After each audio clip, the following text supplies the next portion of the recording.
Ladies and gentlemen, when someone you trusted, someone you loved, hurts you, the first instinct is to react, to cry, to question your worth. But what if I told you the most powerful response isn't revenge or silence? It's confusion, not chaos, not games, but intentional, elegant confusion. The kind that says, you don't get to mess with me and think you still know me. Let me show you how. When a man hurts you, the first thing he expects is a reaction, and not just any reaction, an emotional one. The kind that proves to him that he still holds power in your world. He's banking on you, unraveling, showing your pain, spiraling into that space where you're yelling, texting, paragraphs, replaying every detail, trying to make sense of something that already broke you. But here's the thing, when you meet hurt with silence, not cold silence, but calm, centered silence, you disarm him. It's not about playing games, it's not about ignoring your feelings. It's about choosing not to hand him the script. He expects because people get comfortable in patterns. If he can predict your reaction, he can manipulate it. But when you hold your peace, when you breathe through the pain and speak with control, if you even speak at all, you break the pattern, and over that is confusing. Calm isn't passive, it's power. It's strength wrapped in grace. It's the quiet confidence that says, yeah, I see what you did, I feel it, but I won't let you pull me into a place where I lose myself. And listen, I'm not saying pretend like nothing happened. This isn't about pretending. It's about prioritizing your emotional clarity over proving your pain. Because the truth is, when someone hurts you, they're often looking for a reaction to justify what they did. To paint you as dramatic, unstable, too much. But when you choose calm, you take that excuse right out of their hands. Now, let's be honest. Choosing calm doesn't always feel natural. You want to say something. You want to correct the lies, defend your name, make him see the damage. That's human. But what does that really give you? A momentary release, followed by regret, or worse, his indifference. The real win isn't in the reaction, it's in the restraint. Because there is nothing more unsettling than a woman who knows how to protect her peace when someone tries to steal it. You know what's powerful? Looking someone in the eye, not with anger, not with desperation, but with clarity. The kind that says, you hurt me, but I won't lose myself over it. That right there, that creates confusion. Not because you're being cold, not because you're trying to be mysterious, but because you're doing the one thing he didn't expect, holding your power. It's not about bottling your emotions. You deal with them, you feel them fully on your own terms. Journal, cry, call someone who actually sees your heart, but you don't hand your healing over to the person who caused the wound. And that's where so many people get stuck, trying to get closure from the same place that gave them confusion. Sometimes the closure is in your calm. Sometimes the message is in your lack of chaos. Because when you choose not to spiral, when you choose not to break down in front of him, when you choose not to scream just to be heard, you send the loudest message possible. You don't control me. That's the confusion. That's the power. When he's waiting for raining for drama and you give him dignity, when he's ready for you to beg and you quietly bow out, when he hurts you and you still protect your character, that's not weakness. That's maturity. That's growth. That's how you honor yourself even when someone else didn't. So next time someone hurts you, pause before you react. Not because you're afraid, but because you're aware. Because in that pause, you make a decision. Do I respond the way he expects, or do I respond the way I deserve? That pause, that calm, that's where your power lies. He hurt you. Maybe he betrayed your trust. Maybe he said something that cut deep, or maybe he just slowly chipped away at you until you didn't recognize yourself anymore. And now, in the aftermath of it all, your emotions are screaming to be let out. You want to react. You want to lash out to show him just how badly he messed up. That instinct is real and it's valid. But I want to offer you something stronger than reaction, a response. Because reacting is emotional reflex. It's raw. It's impulsive. It's what he expects. It's you sending that angry text at 1:00 a.m. It's calling 5 times in a row, hoping this time he'll explain. It's yelling, crying, pleading, all because you want clarity from someone who gave you confusion. And I get it. You're not reacting to be dramatic. You're reacting because you care, because you were vulnerable, because you believed this person saw you. and they didn't. Or worse, they saw you and still chose to hurt you. But here's the truth. Reaction might feel satisfying for a second, but it almost always hands him back the power. It gives him a version of you that's not rooted in your worth. It's rooted in your pain. And when someone sees you only through the lens of your pain, they'll never fully understand your value. That's why you choose to respond instead. Responding is not about suppressing your feelings. It's about processing them first so you can show up from a place of clarity. It's about pausing long enough to ask yourself of what does this situation deserve from me? Not what my ego wants, not what my anger wants, what as serves me, what protects my peace, preserves my self-respect, and tells the truth without betraying who I am. Because a response isn't weak. A response is intentional. A response might be a single sentence or no words at all. It might be walking away without explanation. It might be saying, I'm not okay with how you treated me, and I need space. And that confuses him. Why?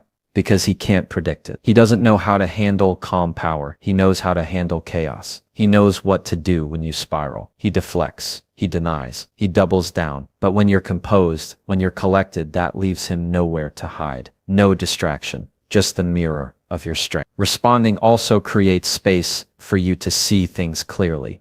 Because in the heat of a reaction, you're not always seeing that you're seeing the pain. And pain has a way of convincing us. We have to prove ourselves. But your worth isn't proven by how loud you cry or how hard you fight to be understood. Your worth is proven in how you protect your peace. Even when it's hard, there's a version of you that's grounded. That version doesn't need to chase. She doesn't need to beg for explanations. She already knows that how someone treats you is a reflection of them, not you. And when you respond from that place, when you choose grace over retaliation, when you choose self-respect over a revenge, that's the part that shakes him, because he can't play with a woman who won't hand him the remote to her emotions. He hurt you, and you still chose to respond with intention. That's not weakness. That's power. That's how you shift the dynamic. Not by trying to control F him, but by controlling F you. You don't owe anyone the chaos they're trying to pull you into. You owe yourself peace. You owe yourself clarity. You owe yourself the ability to walk away with your head high, knowing that no matter how much someone tried to hurt you, you didn't let them steal your dignity. So the next time your heart is racing, your fingers are itching to type that message, your voice is rising. Pause, breathe, ask yourself, does this reflect who I want to be or just how I feel right now? If it's just the feeling, let it pass. Because feelings are temporary, but your response that shapes the story you tell about yourself. And when you respond instead of react, you stop giving him the power to define the next chapter. When someone hurts you, especially someone you are close to, it's natural to feel this tug to keep them close, even just a little. Maybe it's because part of you still wants answers. Maybe it's because their history, or maybe you just don't want to believe they could really treat you that way and still walk around like nothing happened. So what happens? You leave the door cracked open. You keep texting back. You still follow, still check in, still allow them to reach out whenever they feel like it. That little bit of access, it seems harmless at first, but that's the string they keep pulling. What confuses someone more than anything, especially a man who thought he had emotional access to you whenever he wanted, is when you shut the door all the way. And not with drama, not with a dramatic exit or a long speech. Just a quiet, firm closing of the gate. Because people don't expect you to go silent with dignity. They expect begging, chasing, or anger. They expect you to cling to the connection because you're hurt. But when you take your energy back, when you stop showing up in their life the way you used to, that shakes them, because access is power. See, people start to believe they can treat you however they want, as long as they know they can still reach you. Still send that, hey, just checking in, text, still slide into your DMs 2 weeks later like nothing ever happened. And if you respond even politely, you're telling them this door isn't locked. You still get a piece of me, and I want to tell you this gently, but directly. You can't heal in a place that still hurts you. You can't grow in soil that someone keeps digging up. And you cannot reclaim your peace if you're still giving pieces of it away. There's a strength in choosing who gets access to you, not from spite, from wisdom. Because once someone shows you they're willing to hurt you, your responsibility becomes clear. Protect your space. That doesn't mean you hate them. It doesn't mean you wish them harm. It just means you've learned to value yourself enough to guard what they once miss you. And yes, that will confuse him because he was used to the version of you that was always available. The version that would answer no matter what. The version that still believed maybe, just maybe, he'd do better next time. But when you stop replying, when you unfollow, when you stop entertaining breadcrumb conversations that go nowhere, he starts to realize he's not entitled to you. He doesn't get to pop in and out of your life as he pleases. And that quiet boundary, that lack of access, that's the most powerful, confusing thing you can give someone who once assumed you'd always be there. You don't owe anyone continued access just because they used to be close to you. Proximity is not permission. History is not entitlement. And love, real love, doesn't look like inconsistency, manipulation, or carelessness. So don't feel guilty for taking your energy back. Don't second guess your boundaries just because someone acts surprised when you finally hold them. And let's be honest, it's not easy. There will be days you'll want to reach out. You'll miss the idea of what you had. You'll convince yourself that a little conversation won't hurt, but every time you respond out of loneliness or nostalgia, you're teaching him that access is negotiable, that your boundaries bend, that you're still emotionally available, even if you physically walked away. But when your actions match your healing, when you stop responding to that same cycle, that's when the shift happens. You don't have to announce your boundaries. You live them. You don't have to explain why you're no longer available. Let your absence speak. The right people will respect it. The wrong ones will be confused by it. And that confusion, that's not your problem. That's the consequence of underestimating your worth. Because the most powerful thing you can do after being hurt is to remove the option of being hurt again by the same person. When someone hurts you, especially someone you gave your heart to, it's easy to focus all your energy outward. You start thinking, how could he do this? What did I do wrong? What does he think of me now? And you fall into this cycle of trying to understand his actions, trying to read his silence, trying to make sense of what doesn't make sense. But here's the truth. It's not about what he's thinking now. It's about what you choose to build from here. Because the greatest confusion you can give a man who thought he broke you is becoming someone he no longer recognizes. Not in bitterness, not in revenge, but in growth. The glow up everyone talks about isn't about makeup or outfits or thirst traps. It's about healing, internal healing. It's the glow in your eyes when you've stopped questioning your worth. It's the way your voice steadies again when you speak up. It's that moment when you walk past your reflection and realize you've found your way back to yourself. That's the kind of glow up that doesn't fade, and it doesn't need an audience. It just needs commitment to you. After being hurt, you have two options. You can shrink in the shadow of what they did, or you can rise in the light of who you are. And rising takes work. It means facing yourself, not to blame yourself, but to build yourself. It means asking, what did I learn from that? What will I not allow next time? How do I want to show up for myself moving forward? And those questions, they shift the energy because now the focus is no longer on fixing him. It's on forming you. When you glow up internally, you stop needing validation. You stop needing closure from the person who broke you. You stop looking backward and start building forward. And the man who once thought he had the power to define you, he won't know what to do with the version of you who no longer needs anything from him. Not an apology, not attention, not explanation. That's the confusion. See, a man can't manipulate a woman who knows herself. He can't play games with someone who's no longer on the field. He can't ghost you and expect you to wait. Because when you've done the work, when you've sat with the pain and learned from it, when you've let go of the fantasy and honored the facts, you don't need to chase peace. You are peace. That's why the internal glow up is the most powerful response. It's not loud.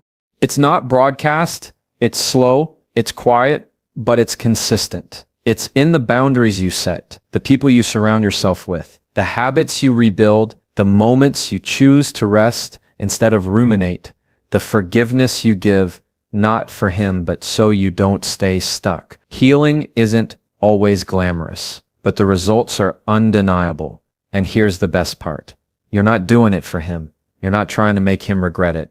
You're not trying to win some breakup competition. You're doing it for you because you deserve to feel whole again. You deserve to feel proud of how you came through it. You deserve a life that doesn't revolve around what someone else did or didn't see in you.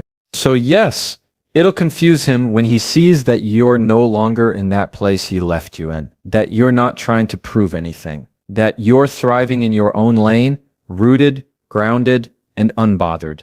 Because now he sees what you became after the storm he caused, and that version of you, that healed, wiser, softer, but stronger version, that's what he'll never have access to again. Let your healing speak for you. Let your peace tell the story, because the best version of you was never created by his approval. It was revealed the moment you stopped waiting for it. When a man hurts you, it's easy to feel like your whole story just took a wrong turn, like everything you were building, everything you thought you understood, suddenly collapsed. And in that pain, your mind tries to make sense of it by rewriting the past. You question yourself. You wonder if you missed the signs. You replay every moment to figure out what was real and what wasn't. But here's something that needs to be said. Just because someone mishandled your heart doesn't mean your whole story has to revolve around the hurt they caused. You get to take your power back by reframing the narrative. See, pain wants to make itself the main character. It wants to take over your voice and convince you that you're the victim, that you're broken, that you're not enough. But that voice isn't truth. It's trauma. It's the echo of disappointment. And if you keep letting that voice narrate your story, you'll stay stuck in a version of yourself that's built around what they did instead of who you are. That's where the real shift happens. When you stop centering the story on the person who hurt you and start writing from your own strength, that doesn't mean pretending the hurt didn't happen. It doesn't mean minimizing your emotions. It means you acknowledge what was done, but you don't make it your identity. You move from about, he broke my toss. I rebuilt from that, from select me to V. I found myself in the leaving. That's not rewriting the truth. It's reclaiming your voice. And that's the kind of shift that confuses him, because now, instead of being the one who defines your worth, he becomes just a chapter, not the story. There's something incredibly powerful about a woman who doesn't let pain become her personality. A woman who can walk through betrayal, disappointment, and silence, and still choose to grow from it, instead of settle in it. That choice alone creates a kind of clarity that's intimidating, because it shows you're not waiting for someone else to heal you. You've taken the pen back, and you're writing a new ending. One where your peace, your purpose, your identity are not tied to his presence or absence. You win not by proving he was wrong. You win by showing that his actions didn't stop your life, that you didn't freeze in that moment of heartbreak, that you move forward, maybe slower at first, maybe with scars, but forward nonetheless. And that's where the confusion comes in, because he expected you to stay where he left you. He expected time to soften the damage he caused and maybe even bring you back around. But when he sees that you didn't just survive, you grew, you glowed, you evolved. That's when it really hits. The truth is, not everyone who hurts you will come back and say they're sorry. Not everyone will understand what they did, and many won't ever try. But closure doesn't come from them. It comes from the way you decide to end that chapter. And ending it doesn't mean forgetting. It means choosing peace over resentment, growth over bitterness, a future over replaying the past. You can't control how someone else treated you. You can undo what's already been said or done. But you can choose what you carry. You can choose what gets to stay in your story. And you can choose to rise in a way that reminds you you are the author here. Not him, not the pain, not the confusion. So let this be the chapter where you stopped explaining yourself, where you stopped needing answers to move on, where you stopped waiting for someone who already showed you they couldn't love you. Well, let this be the moment you realize the real win isn't about getting him to regret losing you. It's about you no longer needing him to. Because the ultimate plot twist is peace. So here you are, not the broken woman he thought he left behind, but the one who rose calm, clear, grounded. You didn't react the way he expected. You didn't chase, beg, or unravel. You responded with dignity. You shut the door with grace. You stopped handing out access to someone who misused it. And you turned all that pain inward, not to hide it, but to heal it. You became stronger, softer, smarter, all at once. And now you're not trying to confuse him. You are the confusion. Because nothing unsettles someone more than realizing they no longer know how to reach the version of you they helped create, the version that glows without their validation, that walks away without turning back, that reclaims the narrative without needing their apology. He thought he ended something, but really he started your becoming.